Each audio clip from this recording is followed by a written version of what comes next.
Hello everyone, welcome back to Car Mechanic Simulator 2015. Right off the bat, I am recording this with XSplit, so please leave a comment below if you find the audio and or video quality to be any worse than before. If it's better, awesome. If it's worse, please tell me so I can fix it. I can do a couple of clicks in the settings, and you know, that'll improve the quality for future videos. So anyway, what are we doing today? I think what we're gonna do is we are going to... Why would I swap the worst engine into this thing? Okay, we are gonna tune this thing. So what we need is all the parts we can get for the 560. So that's 2 camshafts, 2 cylinder heads, one of these, one of these, one of these, one of these, and then that. And then, of course, we need an alternator. It's not a carburetor, so clutch plate, pressure plate. 2 of those, I think.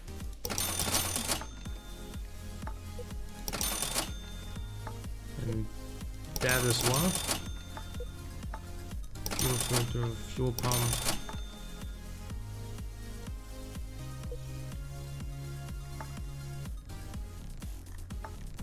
We do have...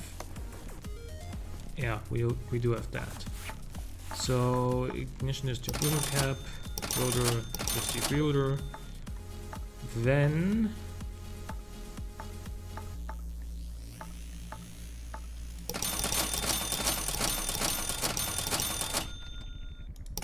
steering pump. I do have that. We do need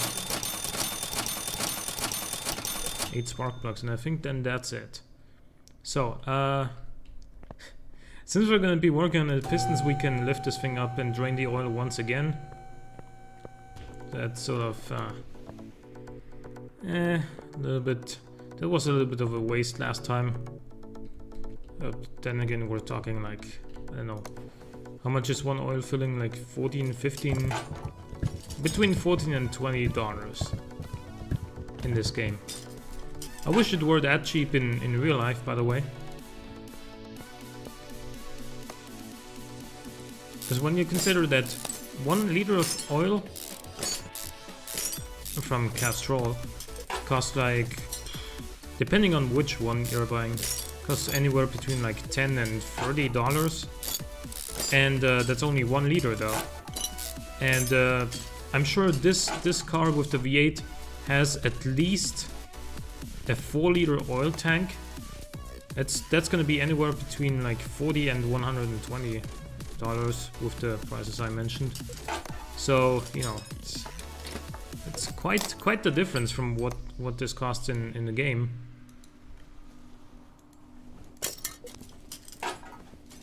Oh yeah, we did not remove the rear muffler yet.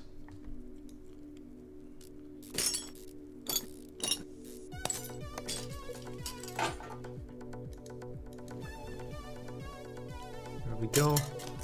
So let's fit this, fit that.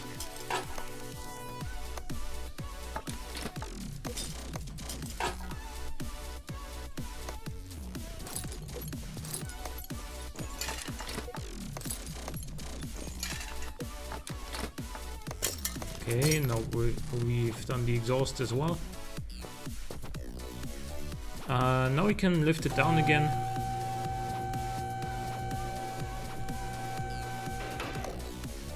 Unfortunately, we're gonna have to completely dismantle it, because of course we want to fit new pistons.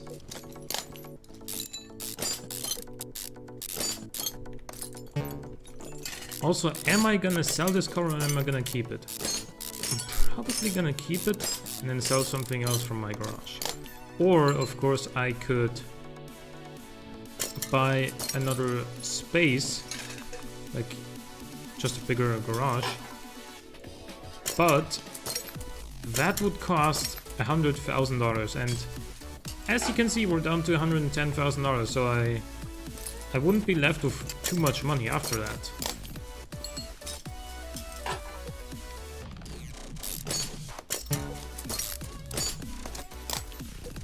So I'm gonna have to sell something else after we're done with this car.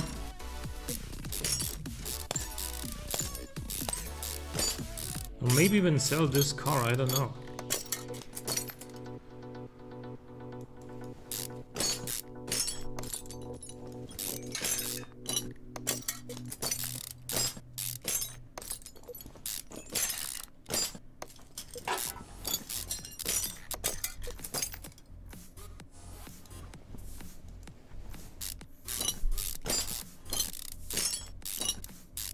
I'll have a look into my garage door and see what I can really do without.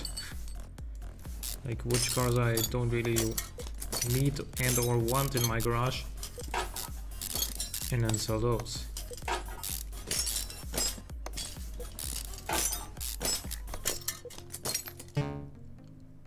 Okay, so we need to take these out, then get rid of those.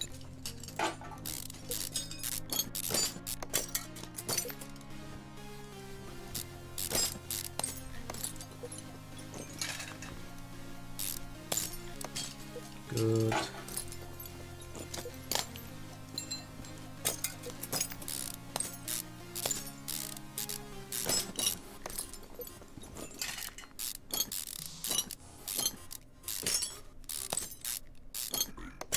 Also swap this out right away. Just so I don't forget about it later.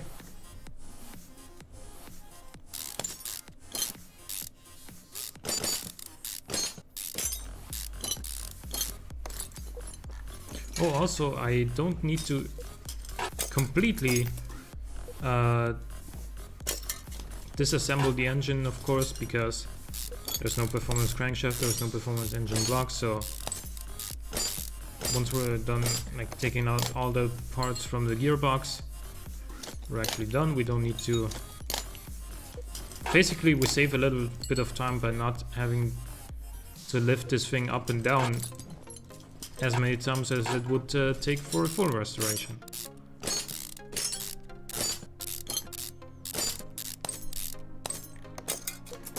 So once we're done with this and can fit the pistons,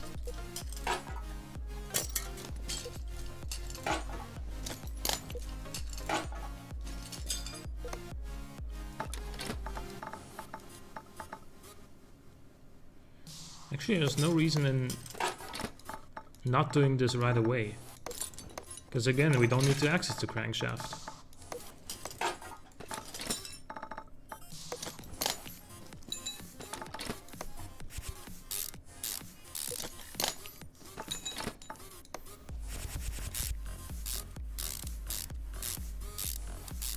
So if the stock engine had what, 272 horsepower I think it said, then with the tune parts and a little bit of carburetor tuning or ECU tuning, I think we may get it to 400, maybe 420 horsepower. And that would be already a pretty decent amount of power, like, let's be honest.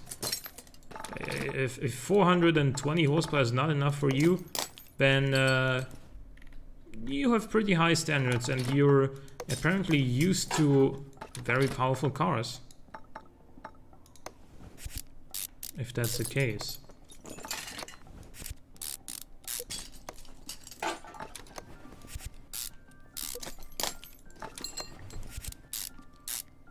By the way, you guys may or may not know about my plans to buy a Jaguar, particularly an XF, at some point next month. A used one, of course. And you know, recently I saw a couple of car magazines reporting about the Jaguar XE, the new car that they're trying to that they're trying to compete with the BMW 3 Series with. And it looks magnificent. And I was just wondering how much it costs in Austria. You know, just checking on Jaguar's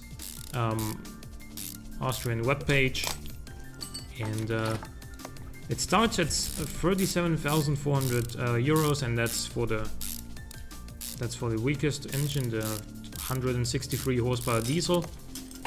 And the XES with the 3-liter supercharged V6 and 340 horsepower, excuse me, that costs 64,700 euros, which is already kind of a lot.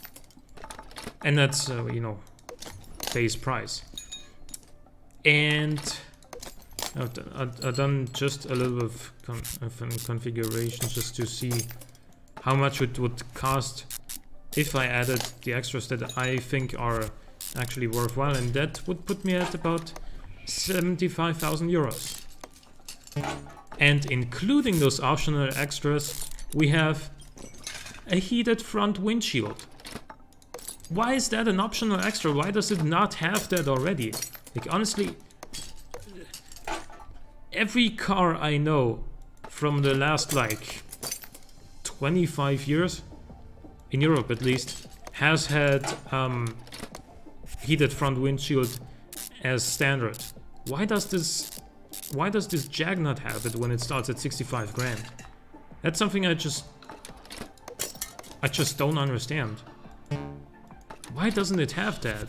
Like, it's heated front windshield. We're not talking about like something fancy like, I don't know, rear parking camera, or I don't know, DVD screen or a flat TV screen inside the car or anything like that. It's a heated front windshield. It's essential for daily driving. Why does it not have that? It's a daily drivable car for sure.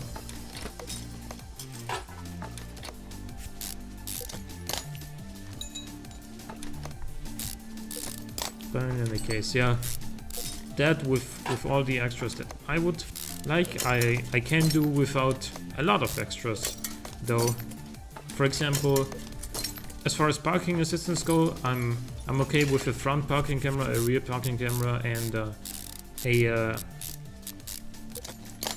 parking assistance system. That's one, you know, parking assistance package. The other one has those things, and then also a 360-degree view monitor for parking, and then something else I forgot because it's, to me at least, meaningless. And that second package costs almost 1,000 euros more than the first one, so, you know, don't need that at all. Yeah, and I can do with a lot of other stuff as well. 75 grand. It doesn't have the power and performance of a BMW M4, which is also more expensive here though. Like, the M4 starts at 88,000 euros in Austria, which is kind of a rip-off considering it starts at 72,000 in Germany. But speaking of rip-offs, heated front windshield as an optional extra. Excuse me.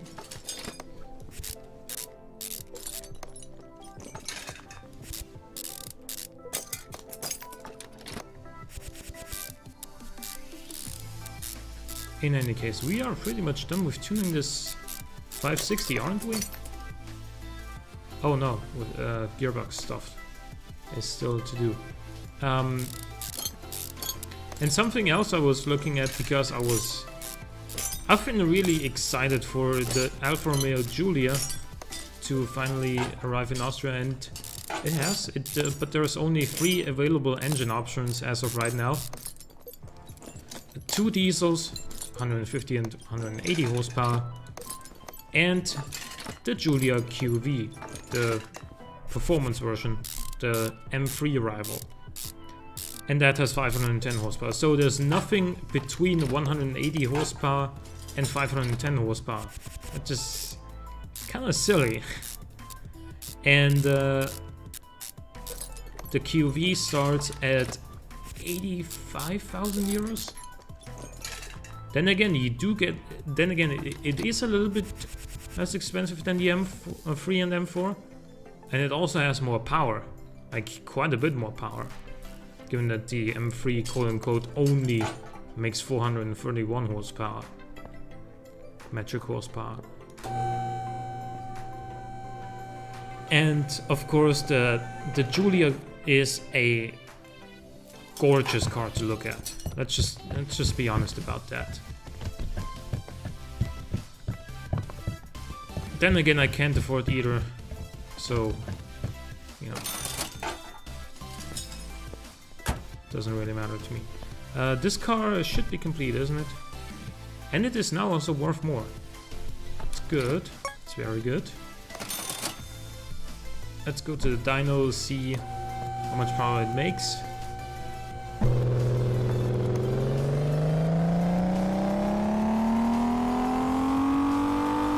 .385 horsepower. We can easily get that to over 400 horsepower, I'm pretty sure.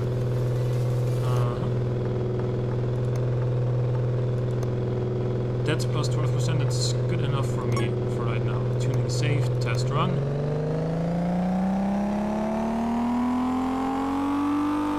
What did I say? I said we can probably get it to around 420 horsepower, and here we are at 418.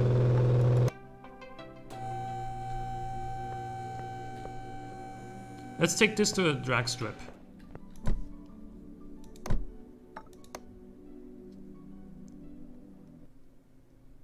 I'm noticing that there is no frame rate issues whatsoever when I'm recording with XSplit. So that's really good. That's a lot better than with Mirrorless. And that may have to do with the fact that also the resulting files are smaller for XSplit than they were for Mirrorless, which means, you know, it just creates smaller files. Therefore, the load on the CPU is lower. Therefore, it performs better.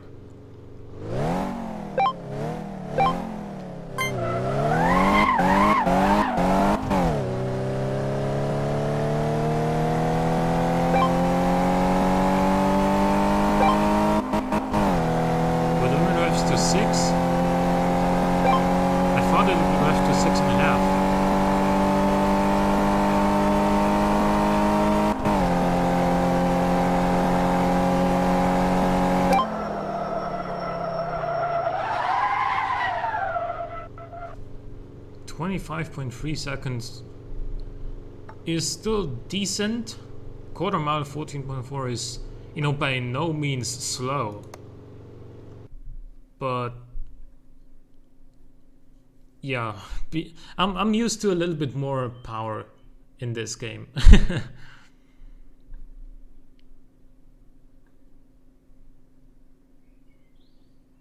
Just, you know, the bolt-on Grand Mojave, the big SUV that would do 0 to 100 in like 3.3 seconds or so. That's just hilarious.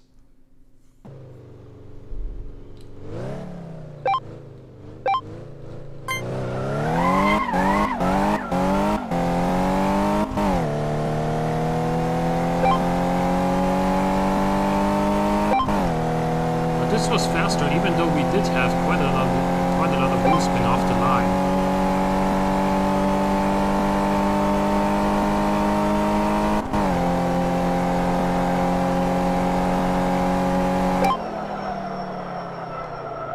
Less than 25 seconds over 1,000 meters, that's good enough for me.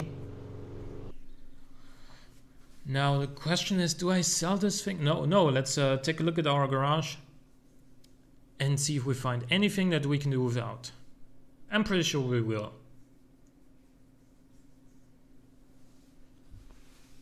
Because I did restore a lot of cars already and put quite a number of them into my garage.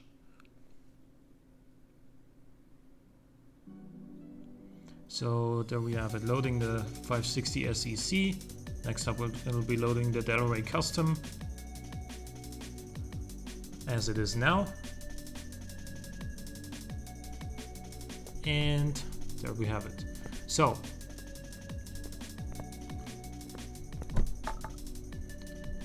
let's see here.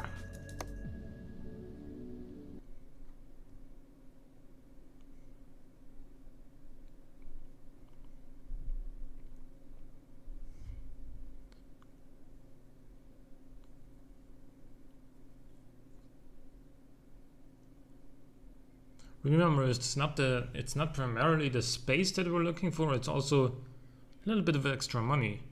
Because if I'm gonna be buying a new parking lot, then I want to have some money left over afterwards to be restoring more cars and making more big money from that.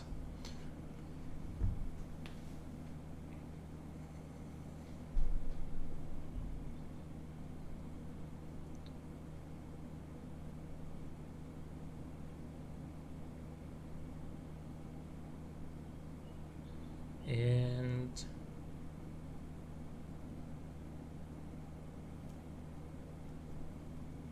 should be done any second now. Yeah, there we are. Okay, now there's this. Then there's the Darray Imperator, the Bold Reptilia, the Moloch. I'm gonna keep it in. We got this that we just supercharged last episode, I think. And we got the regular Salem Spectre, which is missing a one headlight. I think I'm gonna sell this. This should be fully restored apart from the one headlight, isn't it? I can probably also do without this thing. But I don't have space in the garage right now.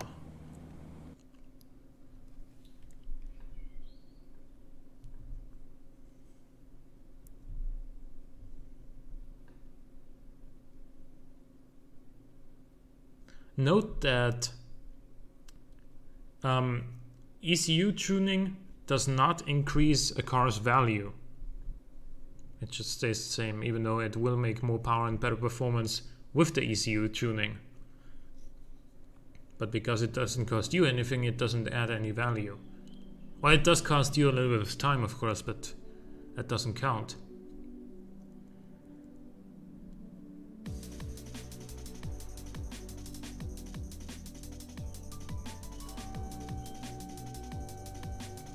I hear the lifters moving. So, yep. This should be... Wait. No, it isn't restored yet. Holy. I thought it was. In that case, let's move you back to the... to parking.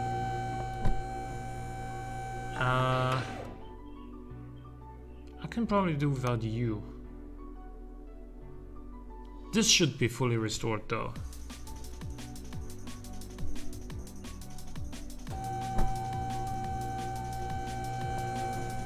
It is not. God damn, why do I have so many so many terrible cars in my parking lot? Which one? This one is, right?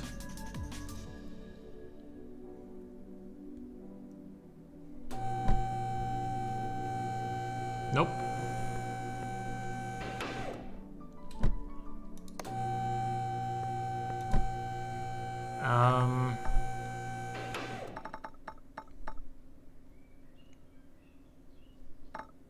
Let's just sell this. The Bold Reptilia. We've seen this one. It is fully restored. It will make me some money.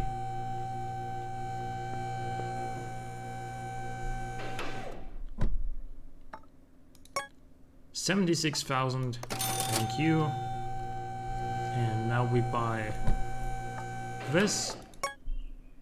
Apply. We move you to parking. And we move you to the left lifter. So we're gonna be restoring this one next time. Hope you guys enjoyed this episode. Leave a like or a comment if you did. Thank you for watching. I'll see you next time.